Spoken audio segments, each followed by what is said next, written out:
Lord Allen, thank you for joining us. During the course of Dispatch's filming, we feel that we have shown that Facebook's standards are not up to scratch. You're not managing to live up to your own standards, and several mistakes have been made along the way. Would you like to take this opportunity to apologise? Yes, I mean, you have clearly shown in the film that there are instances where we have failed to meet the high standards that we've set for ourselves and the expectations of people who use our service. So we've looked at the issues that you've raised with us. We have retrained the staff in the centre that you had your reporter take part in, and we're making sure that whatever errors were picked up, that we will address those expeditiously. You've retrained them already?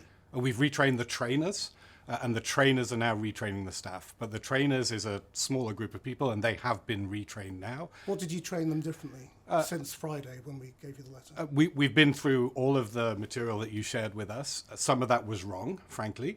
It should not have been in those training decks. They were old training decks using wrong examples, wrong material. So we've gone through that. But also I think some of the way in which people have been talking about content on the service was clearly not appropriate. We shouldn't be talking in that way about the content that's there. And so the trainers have been retrained to make sure that at all times they are responding correctly, accurately in terms of the standards, but also sympathetically and understanding how we should be referring to content that circulates on the site and the way that people report it. How appalled are you that your trainers were letting through this content? Again, just be very clear, most of the time, the staff that we have, and there are many thousands of people working on this around the world. In fact, this year we'll be going from around 10,000 people working in safety and security to 20,000. Most of those people are dedicated professionals who do operate the standards correctly, who care about their work, which is keeping people safe and secure on Facebook, and they deliver. But clearly, the system is not perfect. You've identified weaknesses. I mean, I hope that the reporter, while they were on site, also saw people doing good work, which we expect from them most of the time. But you've picked some examples where clearly the work was not up to standard, and it's on us. It's our responsibility to fix that. I mean, this was just one site. You have sites all over the world. You have subcontractors all over the world. And this was just a short period of time. It was a few weeks. So the numbers of mistakes that must have been made worldwide must be huge. I mean, we look at this very carefully, the quality control over the report. So there's various aspects of that. One is making sure that we enforce the standard as it's written. We've actually put our standards out in very great detail to the public so that they can also double check whether we're meeting those standards. But also whether the individual centres are performing at the right level. And our experience is actually, in the main, those services are performing very well. And that's why, again, over 2 billion people who use Facebook, I think in general, neither post the kind of content that is problematic, nor do they see it on a regular basis. But when they do, we need to act. Can you justify the video of the young boy who was being beaten up by the adult that was posted on video and shared tens of thousands of times? Why was that on Facebook? An individual shared it, that material has now been removed. I want to be clear that that's not acceptable. And what we've also done, which we're increasingly doing, is take material like that, try and create a digital fingerprint of it, and then use those digital fingerprints to try and prevent upload. Now, there will be people who recut the video, who will try and recirculate it. And in those circumstances, that's precisely why we have the review centres, so that we can get reports of that and get the content down. So when you say it's been removed, why is it still on Facebook right now? Again, I would need to look at that specific instance of the video, and we can take that away and have our reviewers look at it, but that shouldn't be there. That material should have been taken down. So that's another example of your system's not working. Again, somebody has reshared that video. I need to now understand why that's not being caught by the automatic filters, which should be catching material that we already know about. Well, they don't work, do they? And understand. Again, you can look at the data that we've just published in the first quarter of this year.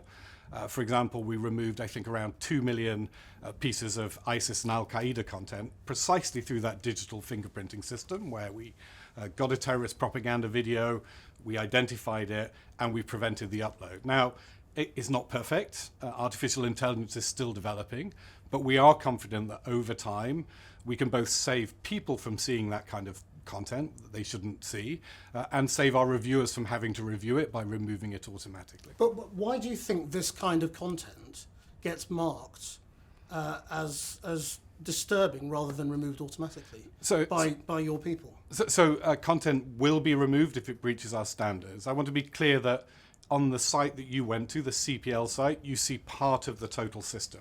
So those are the frontline reviewers. And indeed, one of their responses is to mark something as disturbing, which means it won't get seen by people under 18. That's a very important immediate protection. But behind them... Well, people who say they're under 18. But behind them sits a team of child safety experts. They're actually Facebook full-time staff. They work with child safety organizations around the world, and they work with law enforcement agencies. And material that is problematic and harmful, where we think children are at risk, that team reviews, so not the frontline reviewers in the CPL service, but the Facebook full-time employees. They will make an assessment of whether the child is at risk. They will make a decision about what to do with the content, including referring it to law enforcement agencies where that's appropriate. But this was not escalated by CPL. Again, I need to look into the specifics, but our system is designed that material where there is a risk certainly should be escalated to Facebook staff, yes. And should they have called the police if they had seen material like this that was new? Again, just to be very clear that the Facebook staff do have relationships with law enforcement agencies and will report it to the police. If it's reported to the Facebook staff. Yeah, we don't ask our frontline staff in the contracting agencies to do that, but we do have a very strong team of serious child safety experts who do indeed have contacts with police forces around the world. The point is, material like this, which is shared tens of thousands of times and seen by millions of people, makes you money. Facebook is making money from this kind of content, isn't it? I disagree. I mean, it is not in our interests, it's not in the interests of the people we serve to have that kind of material circulate on the service. No, but it's not in your interest, but it is the fact that Facebook makes money from this material. I disagree. The way in which we make money is that we place advertisements in somebody's newsfeed. Just like if you watch commercial television, your experience is interrupted by an ad break. Well, on Facebook, your newsfeed is interrupted by an ad break. And that isn't associated with any particular kind of content. And so shocking content does not make us more money. It's just a misunderstanding of how the system works. Shocking content surely keeps people on Facebook. That means it's more likely that they will view your advertising. That makes you money.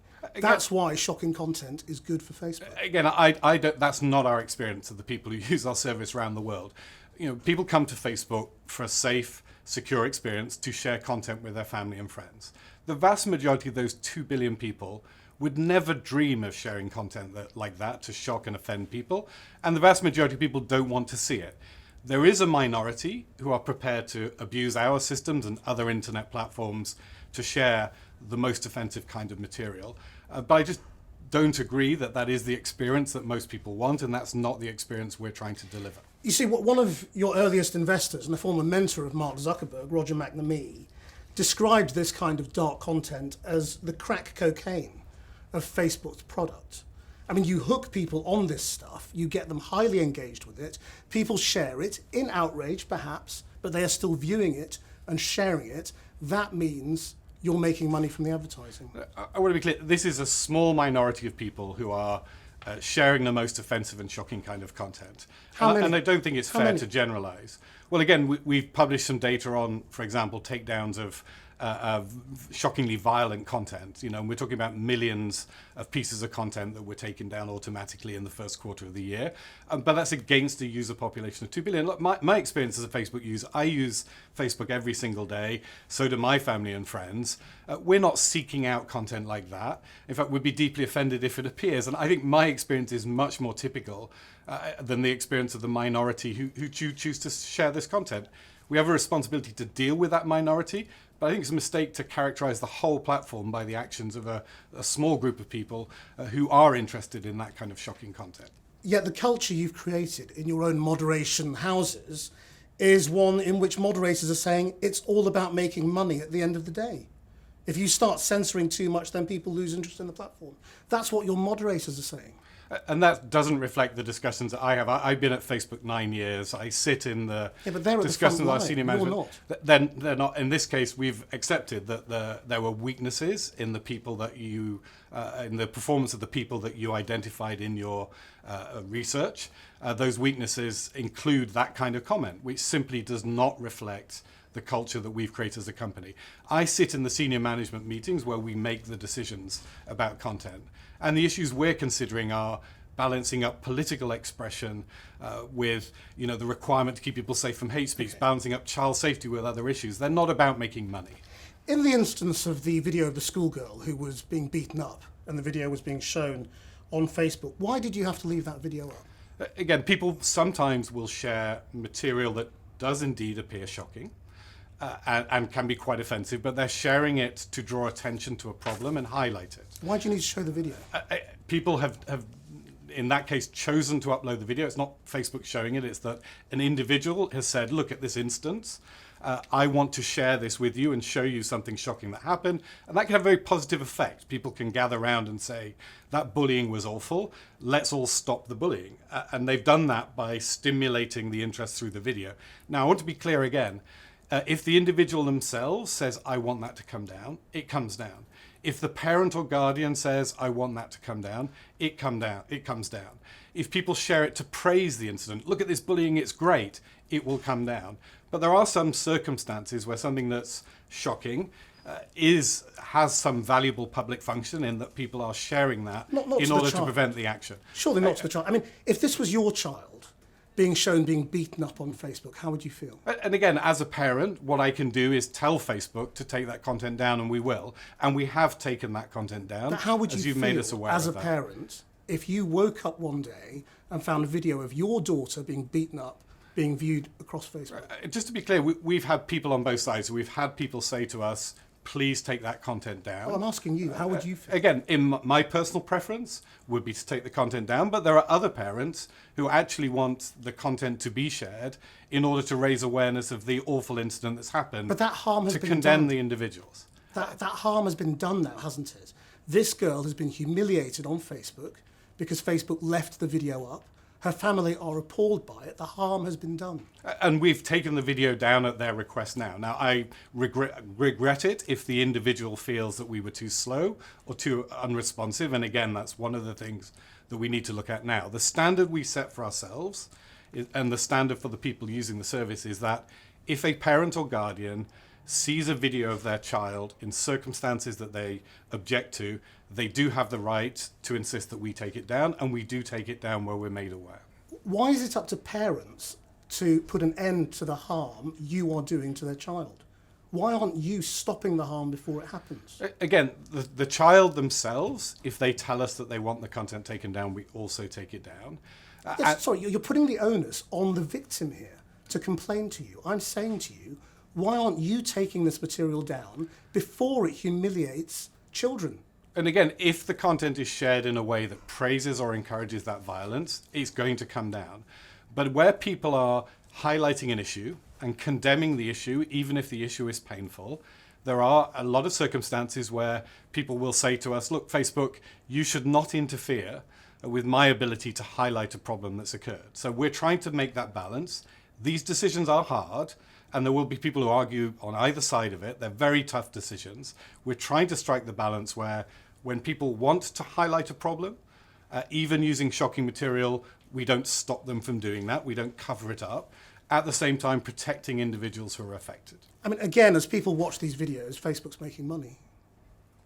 The money we make is by people using the service and seeing ads within their newsfeed. There's no connection between the advertising and a specific piece of content. I want to, again, be very, very clear. But this content is keeping people on your platform, and that helps you make billions. And I disagree with the idea that it is extreme content that keeps people on our platform.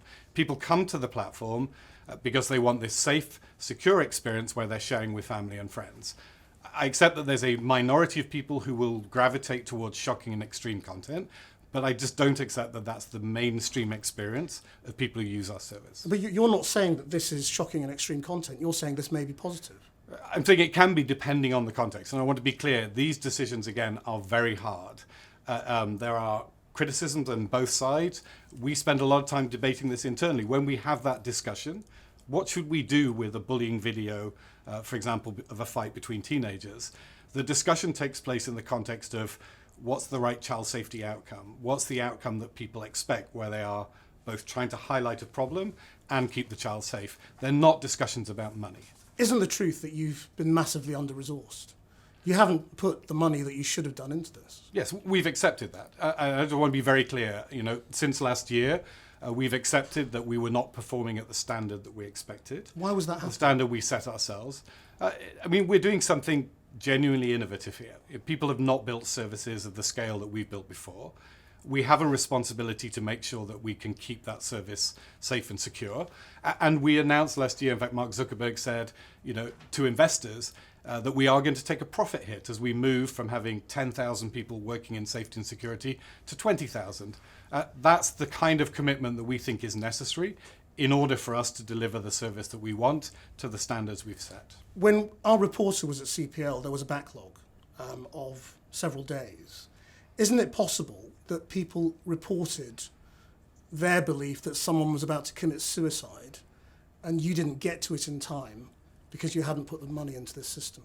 So it's correct that there was a backlog at the time. We set ourselves a standard of trying to get to the vast majority of reports within 24 hours. There are peaks in demand that sometimes mean that we don't reach that standard. And in fact, your reporter was hired as part of a recruitment exercise precisely to get us back on track. I'm talking about suicide. But I want to be very clear on the suicide point, that suicide reports are routed to a different queue. Queue is a word for the list of reports that we have coming in. Any reports that related to somebody at risk of suicide would not have gone into the queue where there was a backlog.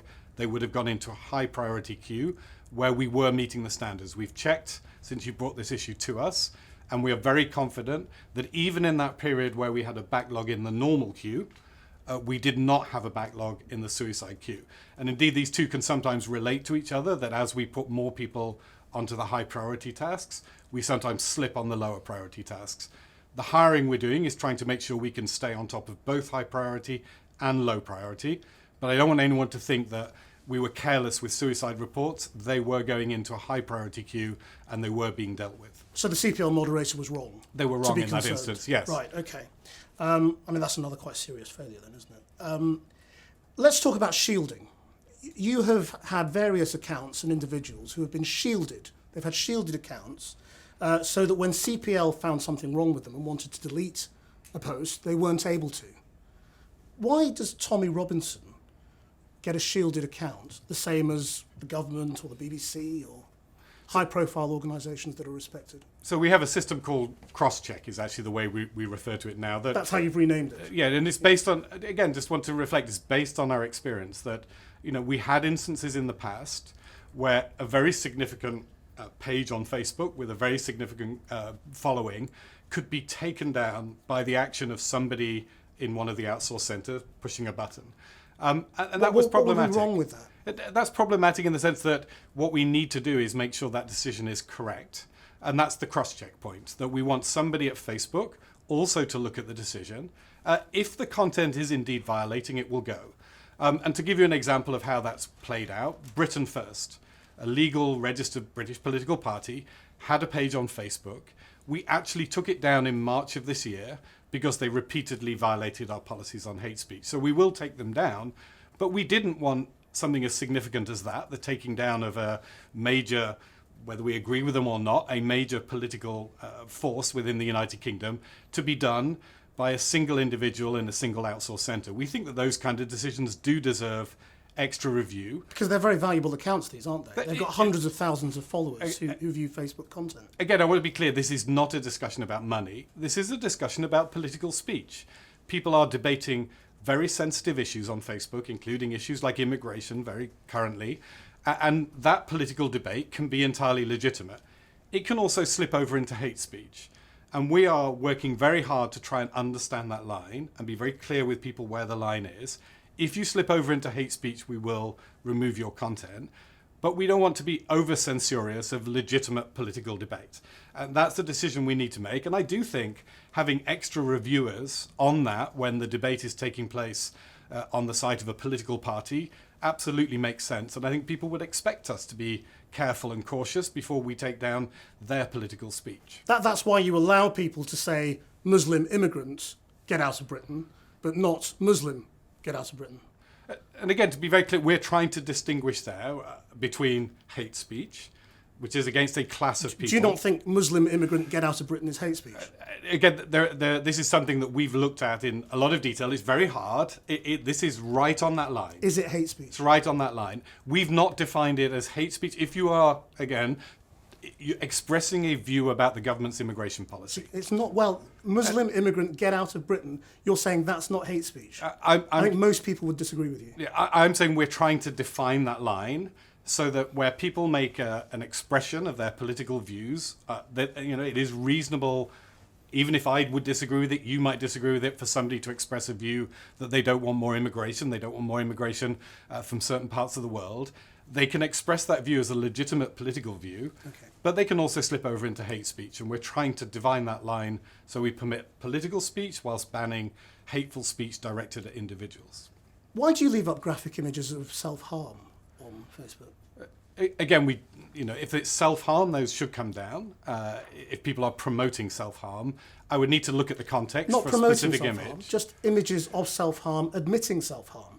And again, I need to look at the specifics to understand what we're talking about, but anything that serves to encourage or promote self-harm is clearly against our policies. But if people say, look, I have just self-harmed, that can stay up, can't it? And that can, so again, I want to be very clear here that there is a thoughtful approach behind how we deal with this, that where an individual posts on Facebook, I've just harmed myself, or I'm thinking of committing suicide, our natural instinctive response may be, that's shocking, it could come down.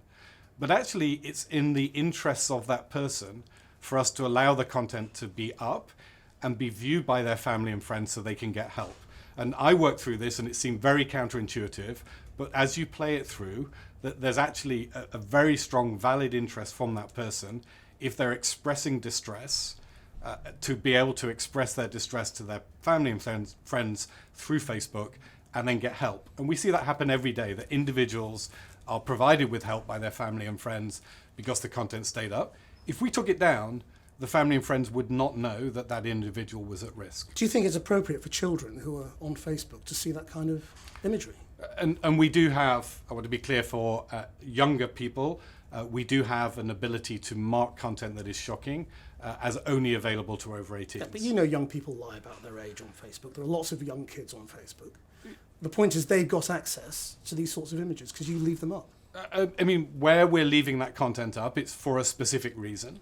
We're not doing that as a general sort of gratuitous look at graphic violence. We're doing that in the circumstances you've described because somebody is reaching out to their family and friends network through Facebook, and we think that allowing them to reach out, actually the benefits of that outweigh the harms that are caused by the content staying on the platform. I mean, the point is that throughout all of these examples, I have shown you things that are harmful, that many experts believe cause danger to people who are viewing it. Facebook is not the safe place that it claims to be. I mean, we work very hard, and actually harm is at the heart of the way we design our policies. Where content is genuinely harmful, then our policies are very squarely aimed at removing it. So, for example, promotion of terrorism, for example, promotion of violence against others, all of these harmful activities are prohibited from Facebook. Our community standards are very clear. So the harm-based approach actually is the one we are following. There is some content that is arguable both ways. And we indeed ourselves internally at Facebook have very detailed arguments over a lot of the policies you've described. This is content often that's on the edge. And actually, that's precisely why it appears in the training decks, because this is the hardest content to assess. Again, I hope that the experience of your reporter was there was a lot more routine work where you are simply taking content down because it's always wrong. But these edge cases do need arguing out, and there will be arguments on both sides. But I don't want people to think we're thoughtless or that it's a money motivation. Actually, the motivation is precisely that of preventing harm or reducing the risk of harm. The point is that you are a publisher, aren't you? You have responsibility for the content that is on your platform, and as such, regulation is coming your way. I mean, we accept that we have a responsibility to ensure that the environment is safe. Are you a publisher? There's an important distinction between us and a publisher like a news outlet, in that What we're doing is regulating the content of other people who use our service. But are you a publisher? Do you accept that? I don't accept the word publisher. I don't think that's an accurate description. Because Facebook argued that you are a publisher in court in America. Again, that's a legal distinction. There is a legal definition that was argued out in that court case. It doesn't mean anything. Again, if we're talking to people, their common understanding of a publisher is a news program or a newspaper. We're not a news program or a newspaper, but that doesn't mean we don't have a responsibility. And we accept that responsibility. And to your point about regulation, we're very clear that we do expect there to be more regulation of services like ours. Okay. And we're happy to work with governments in order to make sure that that regulation is workable and achieves its objectives. I mean, as things stand, we're in a situation in which Facebook has been found guilty of breaking the law on data. So we can't trust you with our data. We've revealed how your own rules aren't being adhered to by your own systems. How can we trust your reassurances now? I mean, we're one of the most heavily scrutinized companies in the world, and that's right. We have a lot of reach to people in many different countries. It's right that we're held to high standards. We also hold ourselves to high standards.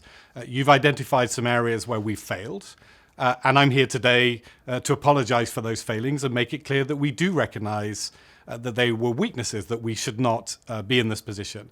All I can say is that we are committed, wherever failings are brought to our attention, to taking them seriously, to addressing them, and to trying to make sure that we do better in future. And I do think, again, that most of the more than 2 billion people who use our service around the world continue to get a very valuable service that works to their expectations. But where it does not, it is on us, and it is our responsibility to try and get it right. Lord Allen, thank you very much.